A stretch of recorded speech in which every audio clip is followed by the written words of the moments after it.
Marin Delaney was kneeling on the cold wooden floor of a back room in a South Brooklyn nightclub. Her flour-calloused hands clenched together when the phone in her apron pocket buzzed. She looked up. A name lit up the screen. A name she whispered every morning when she unlocked her bakery. The name of the man who was supposed to slip a wedding ring onto her finger the following week. Brent. But the call wasn't meant for her. It was glowing on a different phone, one resting in the hand of the man standing in front of her. A tall man in a tailored black suit, a scar cutting through his left brow, eyes as cold as winter water.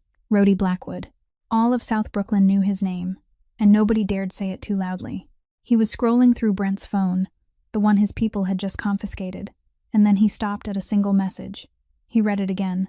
Then he lifted his gaze to her, the woman trembling on the floor, the woman everyone had only ever seen the size of, and never once the heart of. "Do you know what the man you're about to marry is using you for?" he asked, his voice low and slow. Marin couldn't answer.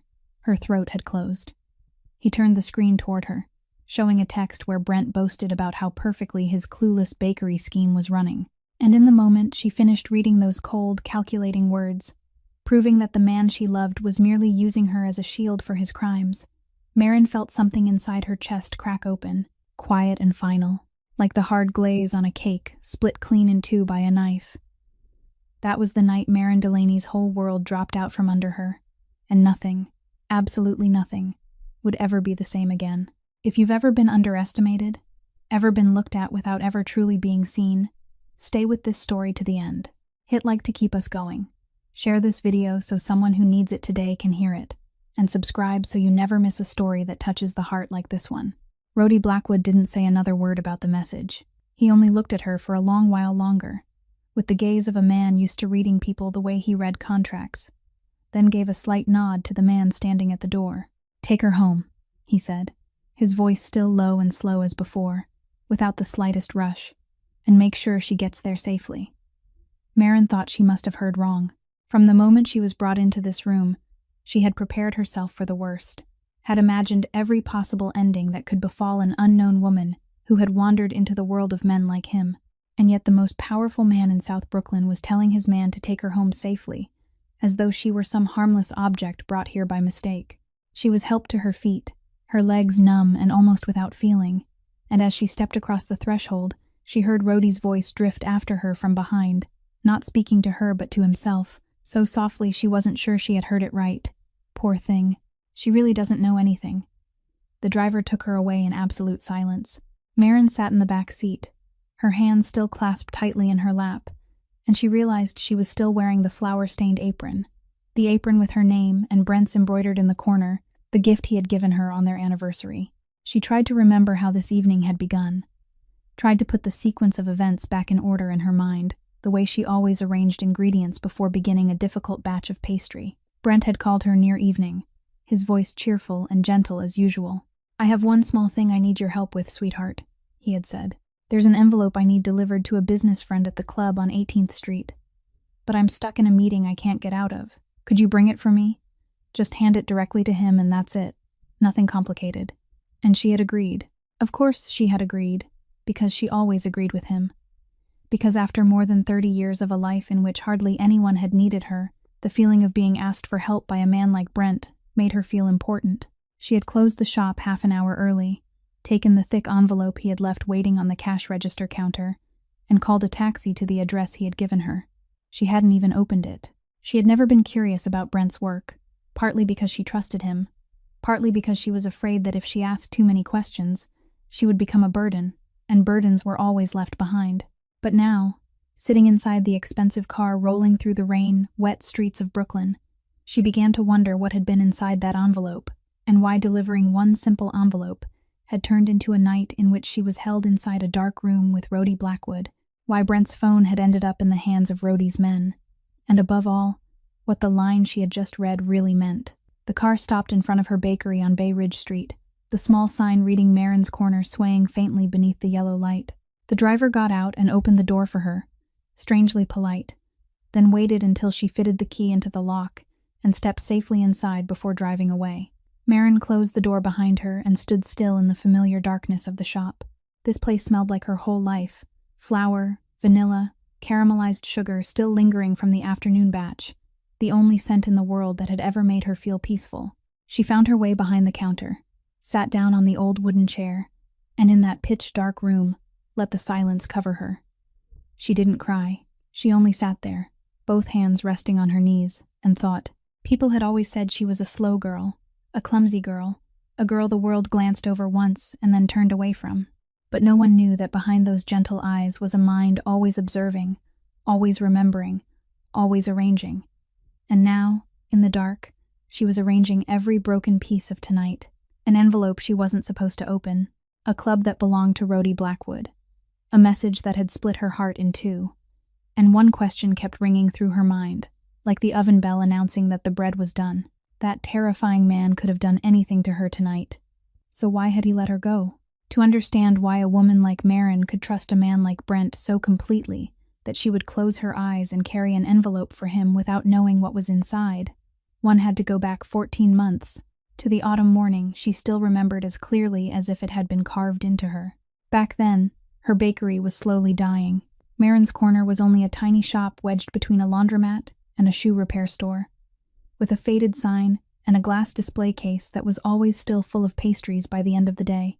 She had poured into it everything she had, every dollar she had saved, every sleepless night, every baking recipe her mother had left behind in a yellowed notebook, and still it wasn't enough to live on. Maren had grown up never knowing what it felt like to be truly needed by anyone.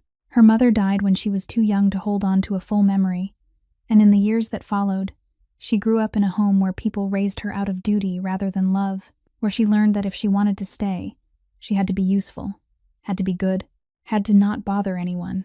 She carried that bitter lesson into adulthood like a scar that never healed, and it made her the kind of person who always tried to please everyone, who was always afraid of becoming a burden, who was pitifully grateful every time someone showed her even a little kindness. The world looked at her and saw only a large, quiet woman standing behind a bakery counter with an awkward smile, and most people looked at her with a mixture of pity and faint contempt, the kind of look she had grown so used to that it almost no longer hurt. Then, on that fateful morning, the shop door opened, and Brent Holloway walked in. He was tall, well-dressed, carrying with him an air of confidence that her usual customers never had. He looked around at the glass case filled with unsold pastries, then turned to her and smiled, a broad, warm smile that made her lower her face in embarrassment. "Give me all of it," he said. Maren stared, thinking she must have misheard, and he laughed more brightly, telling her to box up every pastry in the case for him, saying he would take them back to the office and treat his coworkers. While she clumsily arranged the pastries into boxes, he leaned against the counter, watched her quick hands, and said a sentence she would remember forever afterward. "You've got golden hands," he said, his voice full of admiration. "If pastries this good are sitting here unsold, it can only be because people don't know about you yet." How long had it been since anyone had said something like that to her? How long since any man had looked at her not with pity, but with something almost like appreciation? Her heart began to flutter foolishly, and she scolded herself at once, telling herself not to be stupid, because why would a man like him ever notice a woman like her?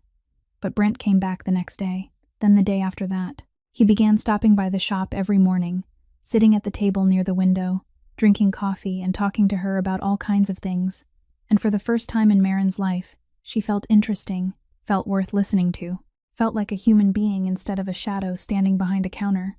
He praised her mother's recipes, asked about the dreams she had never told anyone, looked into her eyes when she spoke as though every word she said mattered, and she, the woman who had spent her whole life longing to be seen, slipped into that love as quickly as sugar dissolving in hot water. 6 months later, one afternoon just after the shop had closed, Brent knelt down right in the middle of the bakery, scented with butter and vanilla, opened a small velvet box, and asked if she would agree to become his wife. Maren burst into tears, her trembling hands rising to cover her mouth, and she said yes before he had even finished the question. She had no idea that the most beautiful moment of her life was, in truth, only a coldly calculated move, that the man kneeling before her had never once seen her the way she believed he had. After the engagement, everything in Maren's life seemed to brighten, and she believed it was the reward for all the quiet years she had endured, without realizing that signs were silently stacking up, layer by layer, thin and light enough that no one noticed, just like the way flour is sifted over a table. one layer covering another until the whole surface turns white, and we still think it was always clean that way. The first layer came one morning when Maren opened the mail and discovered that the bank debt on the bakery, the debt that had weighed on her chest for years, had suddenly been paid off completely.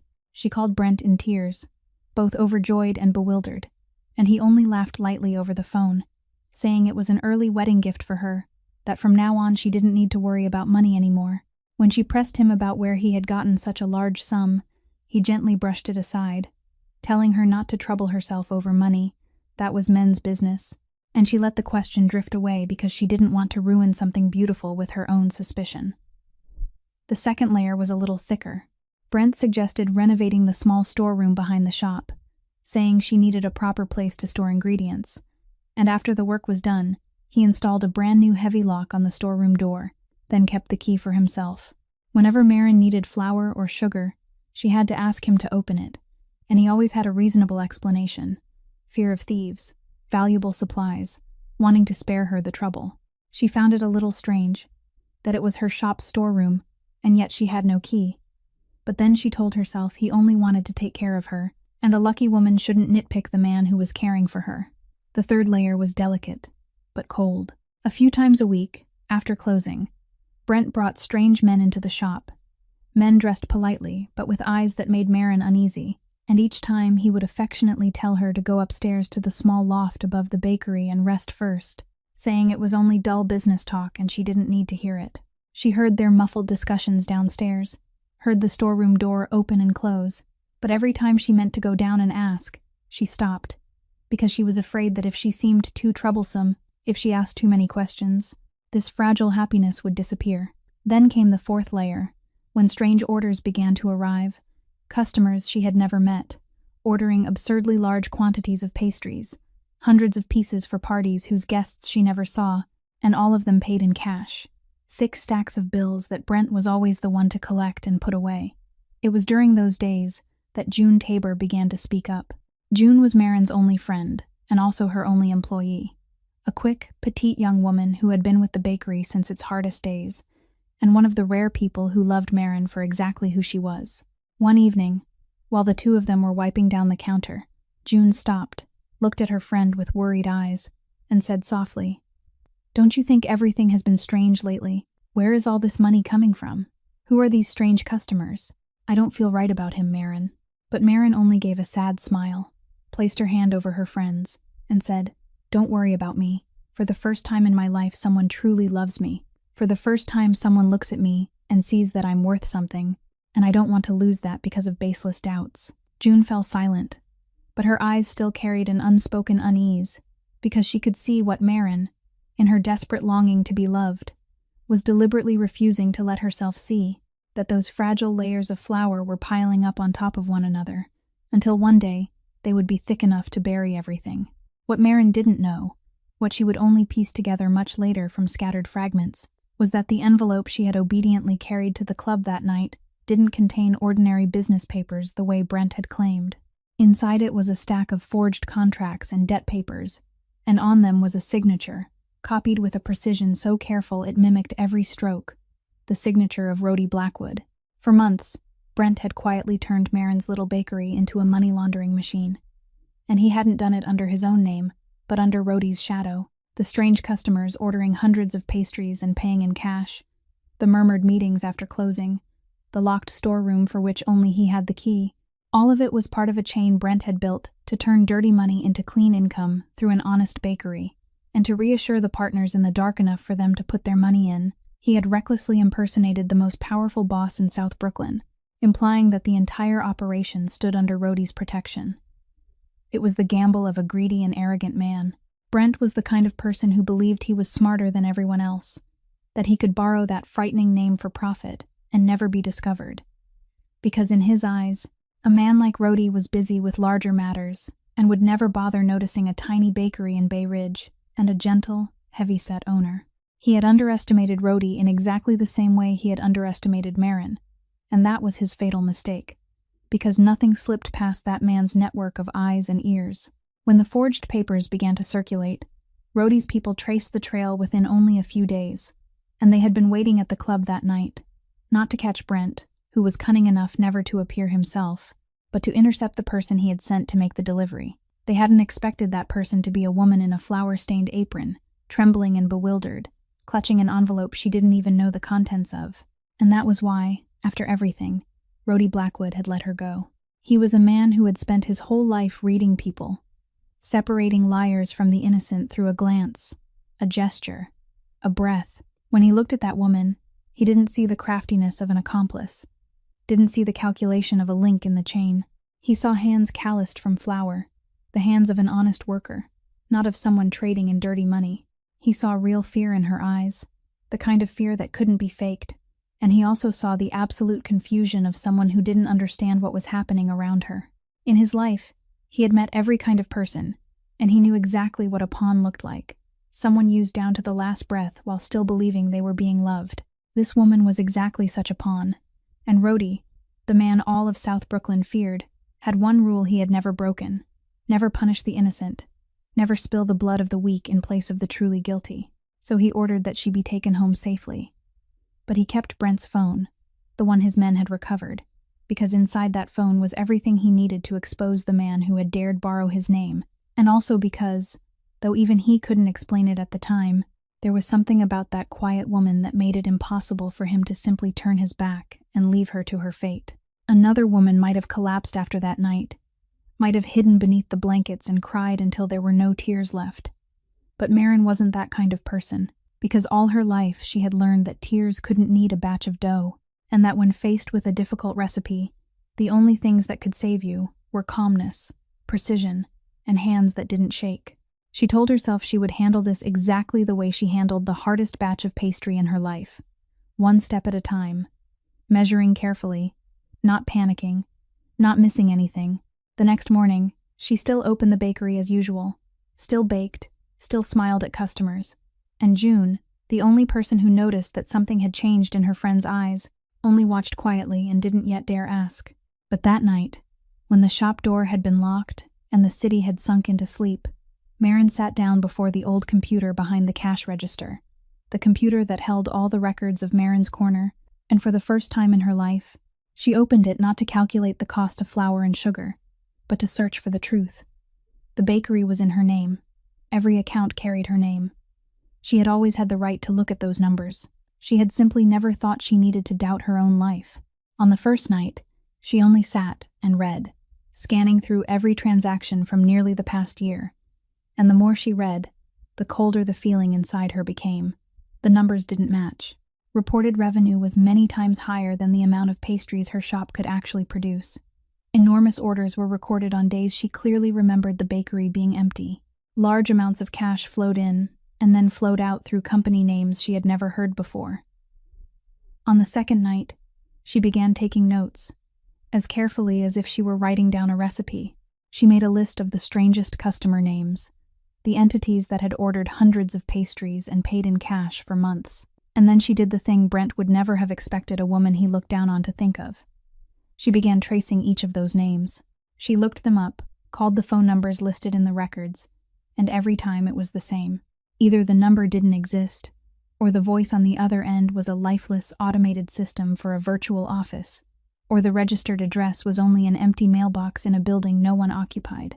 The generous customers who had kept her bakery alive for almost a year. It turned out, none of them were real. They were only names on paper, hollow shells built to conceal something far darker. On the third night, when she fitted it all together, the truth appeared so clearly and coldly that she had to place a hand over her chest to make sure her heart was still beating.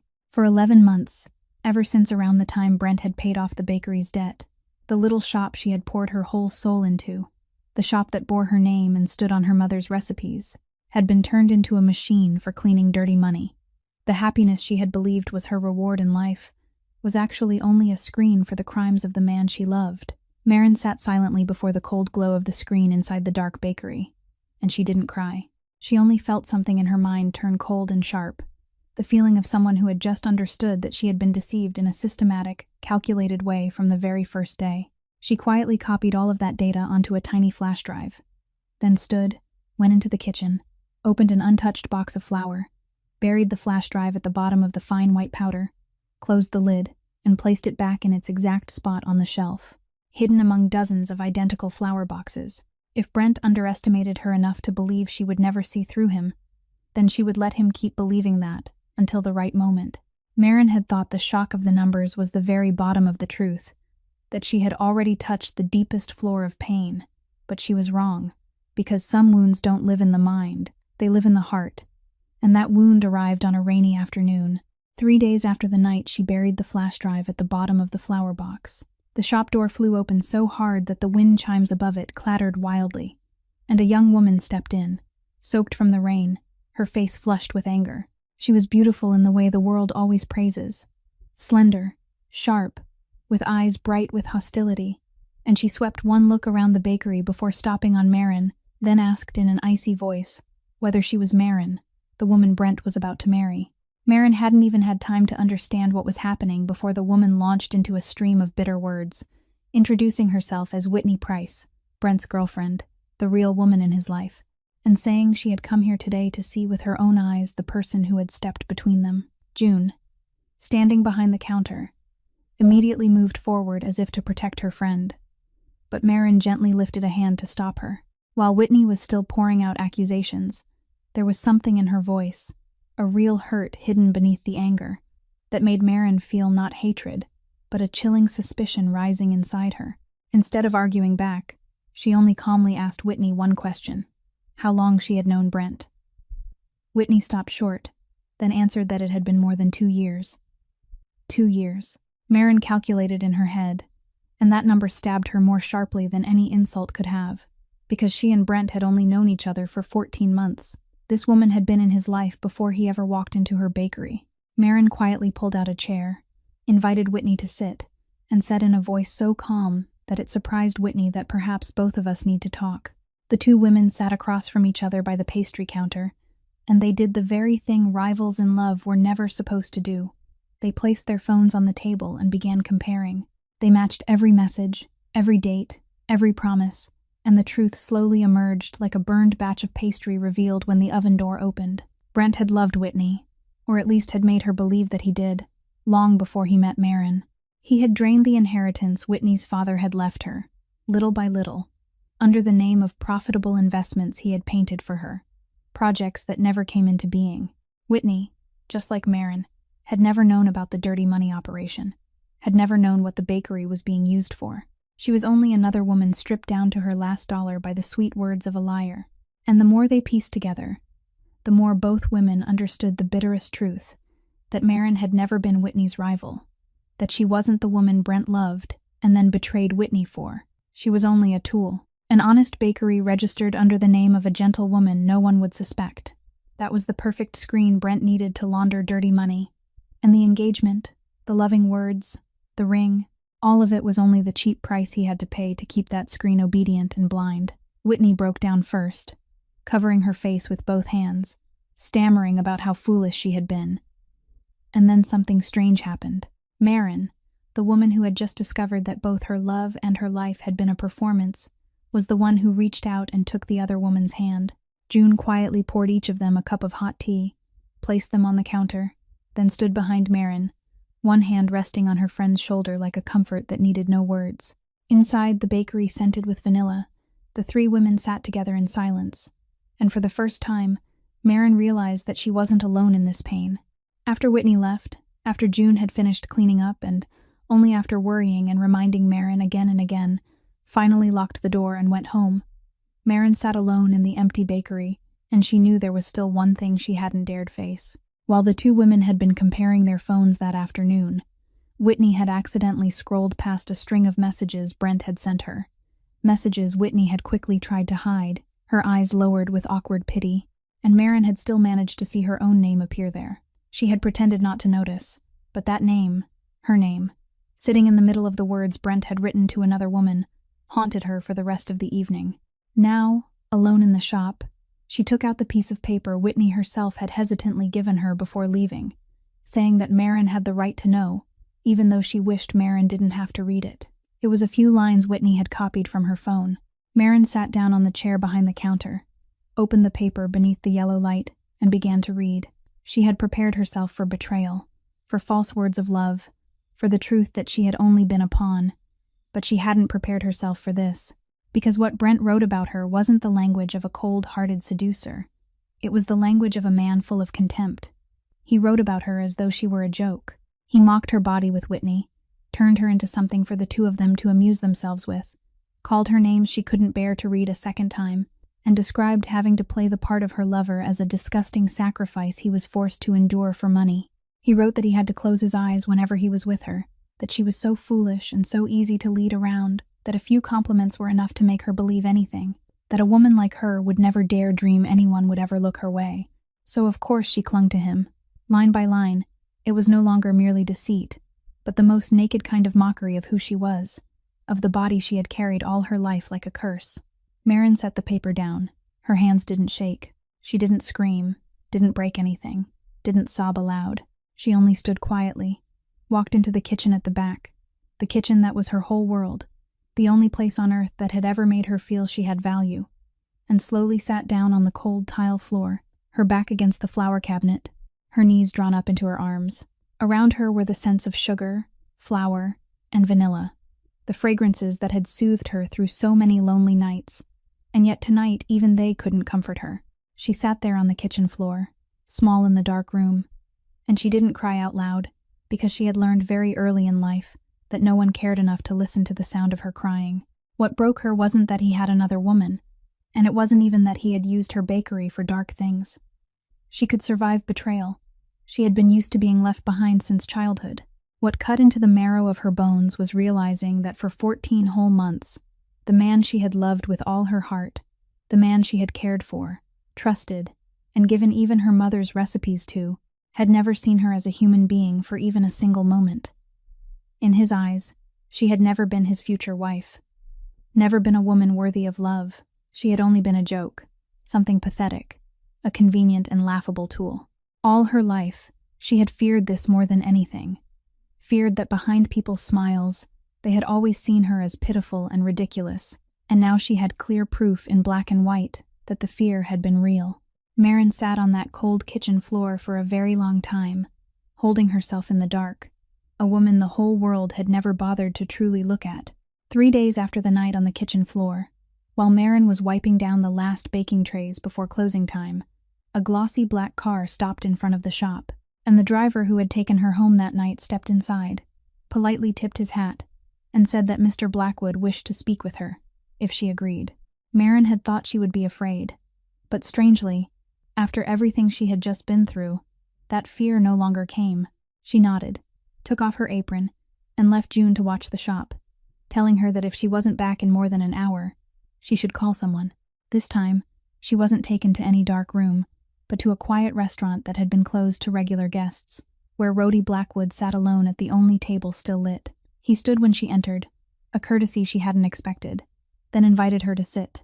He went straight to the point, without circling around it, saying that he knew she had nothing to do with what Brent had done, that his people had investigated thoroughly, and she was entirely clean, but there was one thing he needed, and that was evidence. He said Brent had impersonated him, had forged his signature on papers that could destroy relationships he had spent years building, and that if she had anything that could prove it, he would be grateful.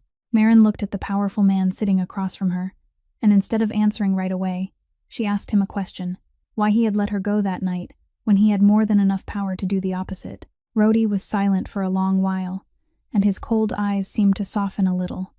Then he said that in his life, he had seen too many liars, so he knew very well what an honest person looked like, and that her hands had told him everything he needed to know about who she was.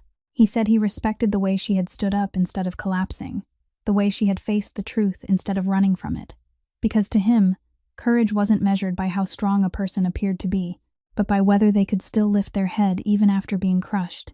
Then he told her something that very few people in South Brooklyn had probably ever heard. He told her about his younger sister, the sister he loved more than his own life. She had grown up as a gentle and sensitive girl, but because her appearance was different, people had mocked her from childhood. Friends had rejected her, and cruel words had worn her down piece by piece until she had almost lost herself. There had been dark years when his whole family had thought they might lose her forever to despair. Years when she had needed the care of doctors, the patience of those who loved her, and the strength from within herself to slowly find her way back to life. Now she was healthy, peaceful and had learned how to love the person she was, but Rhodey said he never forgot the nights he had sat beside his sister's bed, helpless before the pain that other people's cruel words had caused. That was why, he said, his voice lowering and hardening like steel. Of all the kinds of people in this world, the kind he despised most, the kind he would never tolerate, was the kind who used another person's vulnerability as entertainment, the kind who trampled on a human being's dignity simply because they looked different. Maren listened to him speak, and she understood that he knew about those messages, that he had read the mockery Brent had written about her, and that to this man, it wasn't only a crime against her, but something that had touched the deepest wound in his own life. She looked into his eyes, and for the first time since that fateful night, she felt she wasn't facing someone frightening, but an ally. "I have what you need," she said softly, "and I think it's time both of us made him pay." But a man like Brent was never completely unaware of the changes around him, and only a few days after Maren's meeting with Rhodey, he appeared at the bakery late one evening, using the excuse that he needed to get a few things from the locked storeroom. Maren was sitting behind the counter, and though she had managed to turn off the computer screen, the instant she heard his key rattling in the door, something in the way she was sitting, in the way she looked at him, had changed, and Brent, who was always alert, sensed it at once. He stopped in the middle of the shop, narrowed his eyes, then asked in that familiar, falsely sweet voice whether something had been wrong with her lately, sweetheart, since she had been so quiet. Maren answered that she was only tired, but he didn't believe her. He stepped closer to the counter, his eyes flicking toward the computer, then sweeping over the whole shop like an animal that had caught the scent of danger, and his voice suddenly changed, turning cold, losing every trace of the tenderness he had been pretending to feel. He asked her directly whether she had touched the bakery's books, what she had seen, what she had copied. Maren understood that denying it now would only make everything worse, so she did the thing she had prepared in her mind for days. She pretended to be frightened, and finally lowered her head, confessing that she had been curious and looked through a little, had copied some of it onto a flash drive because she didn't understand the numbers, and had planned to ask someone to look at them for her. Brent's eyes darkened. He held out his hand, ordering her to give it to him immediately, and by then his voice no longer carried even a trace of the man who had once knelt down and asked her to marry him. It was the voice of a man backed into a corner, ready to do anything to protect himself. He threatened her, saying she had no idea what she was getting herself tangled in, that the people behind him weren't as gentle as she imagined, that if she were smart, she would keep her mouth shut and forget everything if she still wanted peace. Maren stood, her hands truly trembling, but not because she was weak, because she was playing her part to the end. She walked into the kitchen, opened her recipe drawer, and pulled out an old flash drive she used for saving digital baking charts, praying he wouldn't look too deeply. She placed it in Brent's outstretched palm. He snatched it, hurriedly plugged it into his phone to check, and when he saw nothing but lines about flour, sugar, oven temperature, and rising time, his face relaxed with relief. He gave a contemptuous laugh, threw out a mocking sentence that, of course, her head was only capable of holding pastry things like this, then put the flash drive into his pocket, took what he needed from the storeroom, and left, completely certain that his foolish woman still knew nothing at all. He had no idea that the real flash drive, the one containing the whole truth about his 11 months of crime, was still lying quietly at the bottom of a flower box among dozens of identical boxes on the shelf. That night, when Maren told Rhodey everything over the phone, his voice turned low and dangerous, and he said he could make Brent disappear from her life that very night, that all she had to do was nod, and Brent would never be able to threaten her again, in the way his world often settled things. Maren was silent for a long while, then refused. She said she understood that he wanted to protect her, and that she was more grateful than he knew, but if she let Brent be handled that way, then she too would become something she hated, and she didn't want to rebuild her life on another darkness. She said she wanted him to pay before the law, openly and properly, so the whole world could see who he really was, not vanish in silence as though he had never existed. The other end of the line went quiet for a moment. Then Rhodey said softly, in a voice she had never heard from him before, a voice full of respect, that she was the bravest woman he had ever met, and that he would do it her way. To complete the evidence and arrange everything legally, Rhodey invited Maren to a meeting at an elegant restaurant within his chain of establishments, where he needed her present so a trusted lawyer of his could guide her on how to hand over the evidence through the proper process. Maren hesitated for a long time before going, because places like that had never been her world. Those splendid rooms filled with expensively dressed people always made her feel out of place and watched.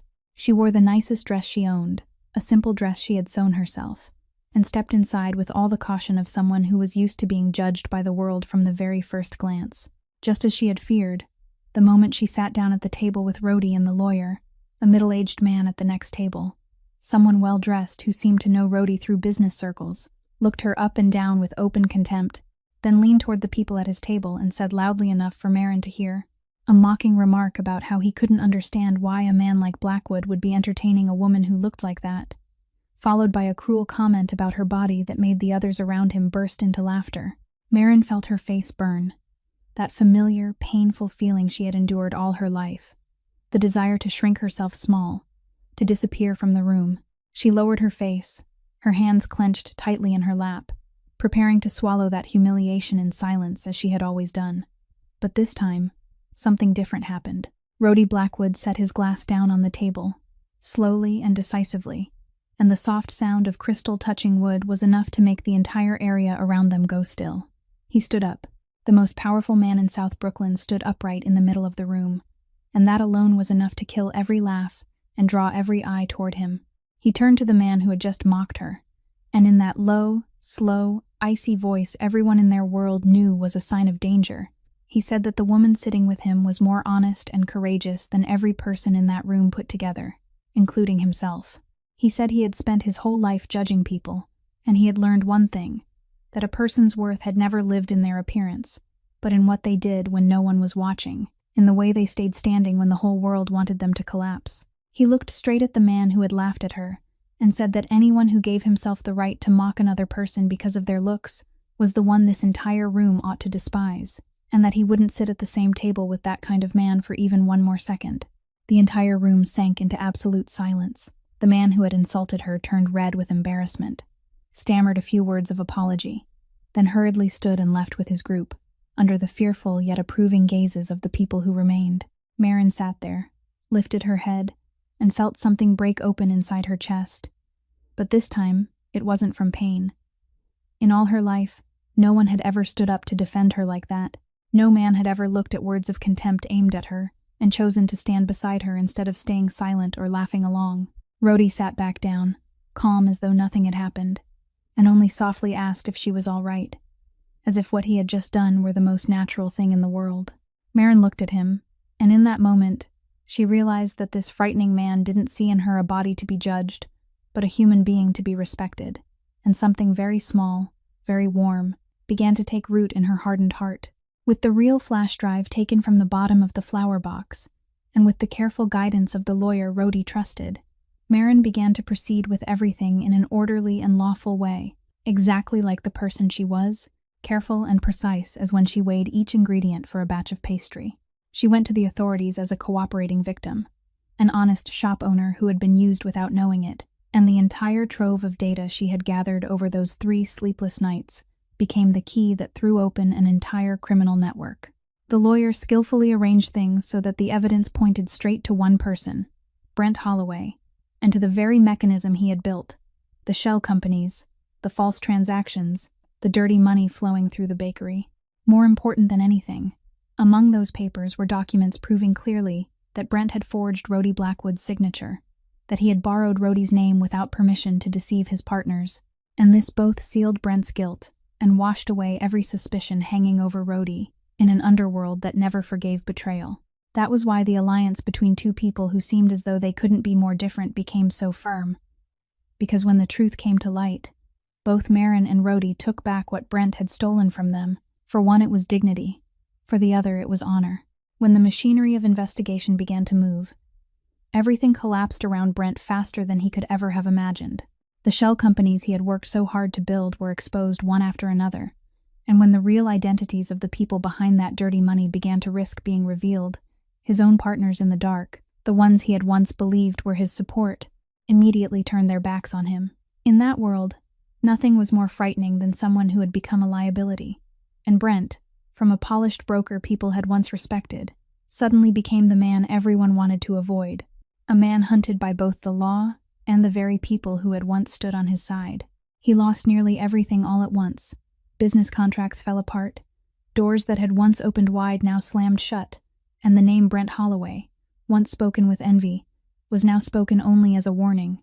And Whitney, the woman who had walked beside him for 2 years, after seeing his true self through everything that had been exposed, quietly gathered what remained of herself and stepped out of his life, without a goodbye, without a trace of regret, carrying with her the most expensive lesson of her life.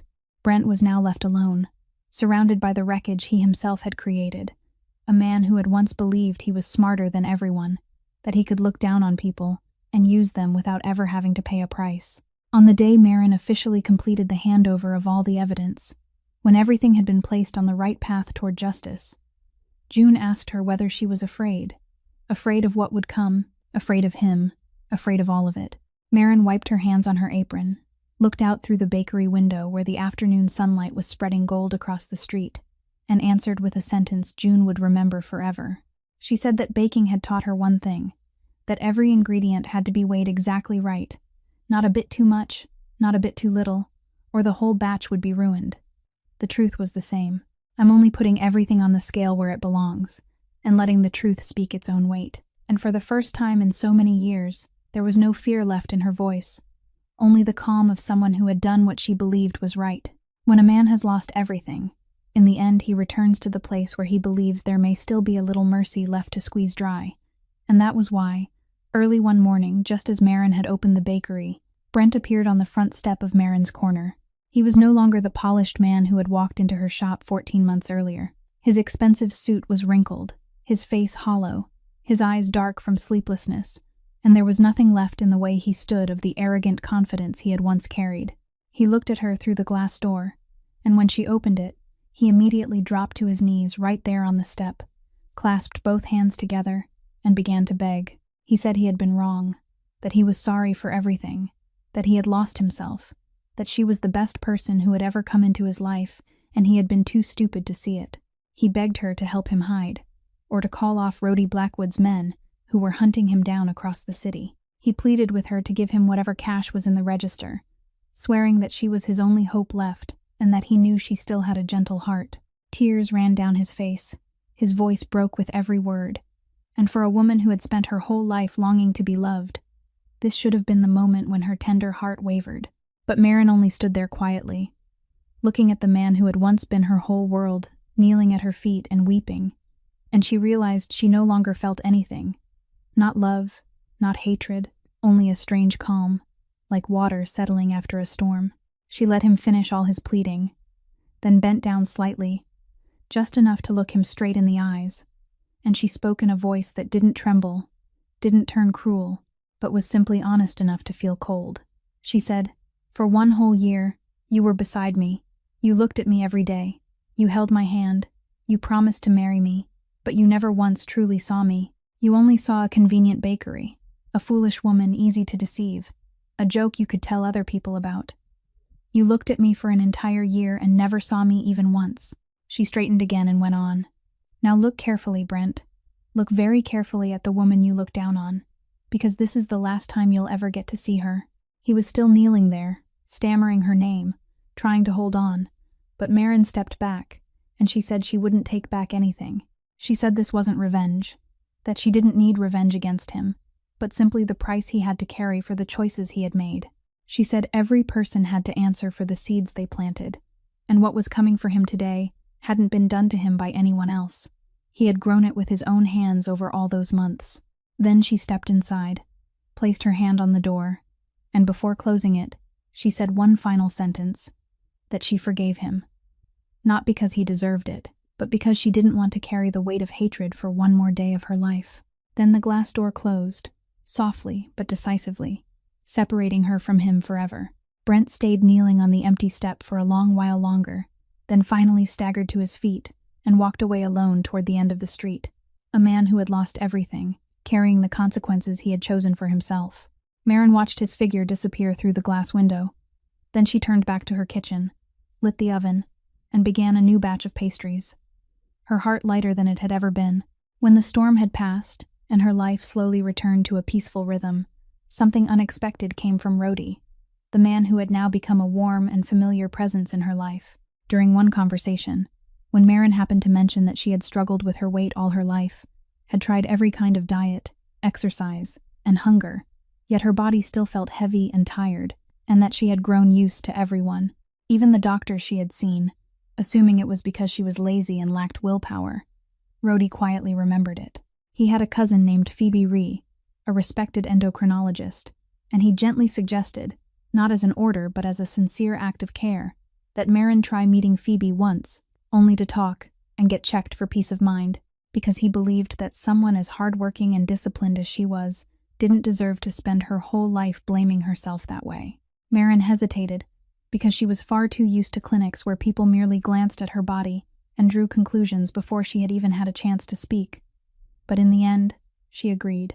Dr. Phoebe Ree turned out to be a calm woman with eyes that knew how to listen, and from the very first moment, she did something no doctor had ever done for Marin before. She asked, and she truly listened. She asked about Marin's history, about symptoms Marin had always assumed were normal and had never told anyone, about the constant exhaustion, about the changes in her body over the years, about the pressure and stress she had quietly carried throughout her entire life. She ordered a thorough series of tests no one had ever thought to order for her before, and then, a few days later, she asked Marin to come back so they could talk. When Marin sat down in front of her, anxious and uneasy, Dr. Phoebe looked at her with gentle eyes and said that it wasn't her fault. She explained that Marin's body had an endocrine disorder that had been silently present for many years without anyone discovering it. A condition that made her metabolism work differently from other people's, made her body store weight and feel exhausted no matter how hard she had tried. She said this wasn't the whole story, that years of stress, emotional deprivation, and living in fear had also contributed to further upsetting the balance inside her body. But the most important thing, the thing she wanted Marin to remember deep in her bones, was that the condition she carried was not a sign of weakness or laziness. Then she said the sentence Marin would carry with her for the rest of her life. For so many years, people told you that you were lazy, that you were weak, that you didn't know how to try, Dr. Phoebe said softly, but they were all wrong. This is an illness with a real name, and it needs to be treated properly, not judged. You never failed. You simply never had anyone willing to look closely enough to help you. Marin sat there, and this time tears rolled down her face, but they were not tears of shame. They were tears of overwhelming relief, because all her life she had believed her body was a punishment, a failure that belonged only to her, something worthy of the world's ridicule and of her own hatred, and now she finally knew that she had never been at fault, that she was only an undiagnosed patient, a human being who had quietly endured while no one had bothered to understand. Dr. Phoebe laid out for her a gentle and steady treatment plan, combining medication, nutrition, and most important of all, rest and peace within her heart, the very thing Marin was allowing herself to have for the first time in her life. And when Marin began that healing journey, she didn't do it to become beautiful in anyone's eyes, didn't do it to be worthy of a man, didn't do it to silence those who had once mocked her, but for the first time in her life, she did it only for herself, because she deserved to live healthily, to feel lighter, to be treated kindly, first and foremost by herself.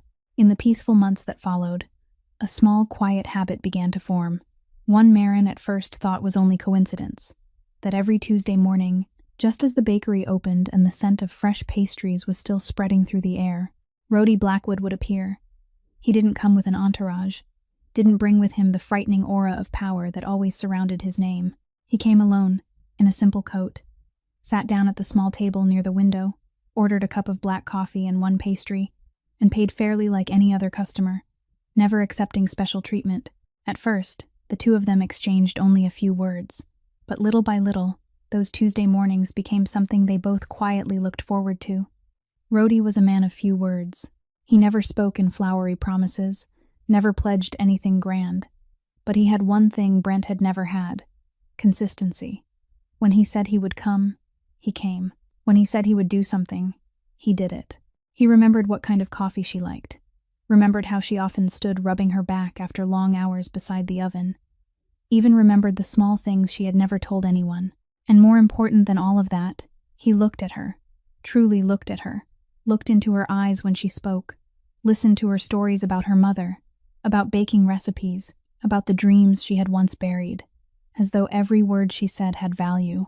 He never once mentioned her body, never once made her feel judged, because to him, she had never been only an outward appearance, but always a whole human being. The feelings between them grew slowly and steadily, not the feverish, fleeting feeling she had once mistaken for love, but something firm as the foundation of a house, growing little by little through every Tuesday morning, through every cup of coffee, through every time he was quietly there when she needed him.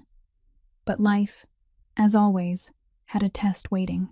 When Marin's bakery began to revive and prosper again, when her health improved and people in the neighborhood began speaking her name with respect, a shadow from the past returned. It was the aunt who had raised her, the woman who had taken possession of her mother's bakery after her mother died, the woman who had turned Marin's childhood into a long chain of coldness and cruel words about her appearance. Now she appeared at the bakery door with a falsely sweet smile, opening her arms wide as though nothing had ever happened, calling Marin her dear niece, praising how radiant she looked, praising how successful she had become.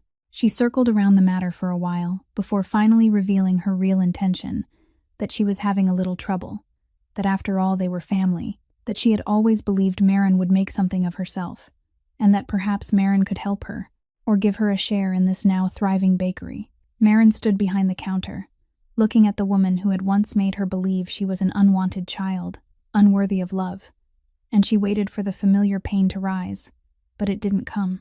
Instead, she felt a steady calm, and she realized she was no longer the little girl who needed this woman's approval. Marin refused gently but firmly. She said she was sorry her aunt was having difficulties, and if it was a temporary matter of food and daily needs, she was willing to help within her means. But she would never share her bakery, because this shop had been built by her own hands, from the very years when that same aunt had looked down on her. Then she said a sentence that left her aunt silent, that there was one thing her aunt needed to know. Her worth had never changed. When she was still a child, her aunt treated as a burden. She had been just as valuable as she was now. When she was heavy and the whole world laughed at her, she had still been just as precious as she was now that she had succeeded. The only difference was that back then, she hadn't known it, and now she did. Her aunt couldn't say another word, only turned away awkwardly and walked out of the bakery. And when the door closed, Marin felt no triumph and no bitterness, only a light, freeing peace, because she had just realized she no longer needed anyone in this world to recognize her worth. She had recognized it herself. 1 year after the night, she knelt on the floor of a dark room inside a club. Marin Delaney's life had changed in a way she had never dared imagine, even in her most beautiful dreams. Marin's corner was now always full of customers. The wind chimes on the door rang almost without stopping, and the scent of fresh pastries spread through the whole street like a warm invitation. But what made her proudest wasn't just the daily profit, but the fact that she had saved enough honest money of her own to completely clear the remaining legacy debts, officially freeing Marin's corner from the ghost of her childhood. She had reclaimed her mother's sanctuary not through luck, but through her own sweat and her own hands, ensuring that the aunt who had once used it to exploit her could never lay a finger on it again. She renovated the entire space into a warm, welcoming haven, and officially dedicated a prominent plaque by the door to her mother's memory, ensuring that the family legacy lived on, whole and dignified. Whitney, the woman who had once stormed into her shop in anger, had now become one of her closest friends. The two women who had once shared the same pain were now building good things together, and Whitney even helped manage the business side of the bakery, finding again the faith in life she had thought she had lost.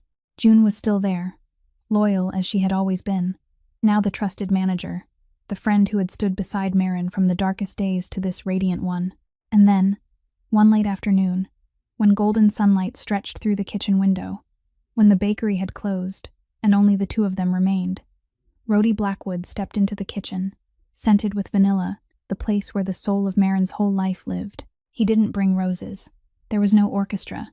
There were no flowery words. He only came to her, took a simple ring from his pocket, and in that familiar, low, warm voice, said that from the first moment he saw her, he had seen a person the whole world had missed, and that what he wanted most for the rest of his life was to wake up beside her each morning, to see her, truly see her, every day. He asked if she would agree to become his wife. Marin, the woman who had spent her whole life never believing she deserved to be loved that way, burst into tears and nodded, and he gently slipped the ring onto her finger. After he had gone and the kitchen was once again hers alone in the glow of sunset, Marin slowly sat down on the kitchen tiles, the very same tiles where 1 year earlier she had curled up in the darkness, holding herself and crying without a sound because words of mockery had cut into the deepest part of her heart. But this time was different. This time she sat on that kitchen floor with her face lifted toward the sunlight, her hands wrapped around the hand wearing the ring, and she smiled, a smile rising from the very bottom of her heart, surrounded by the familiar sense of sugar and vanilla that had comforted her through so many lonely nights. She realized something simple that had taken her nearly a lifetime to understand, that she had never been broken or disposable, that her body had never been a punishment, that her heart had never been too much. She had simply lived for a time in a life that didn't belong to her, standing beside people who had never been willing to look at her closely enough. And the lesson her life leaves behind, for her and for all of us, is that a person's worth never lies in outward shape, in weight, or in the judgments of others, but in the heart, in honesty, in the courage to rise after being crushed, and that every one of us deserves to be seen, to be heard, and to be loved exactly as we truly are. Never let the world's criticism define your value, and never rush to judge someone only by how they look, because behind every person is an entire story we've never known. If Marin's story has touched your heart, please subscribe to our channel, press the like button, and share this video so we can listen together each day to many more meaningful and deeply moving stories. How do you feel about this story, and which part made your heart tremble the most? Please leave a comment and share the sincere feelings from deep within your heart, because we always hope to hear your inner voice. Thank you for taking the time to listen until the very last moment. I wish you, the person watching this video, very good health, a joyful life, peace, and love filling every day. Goodbye, and I'll see you again in the next videos.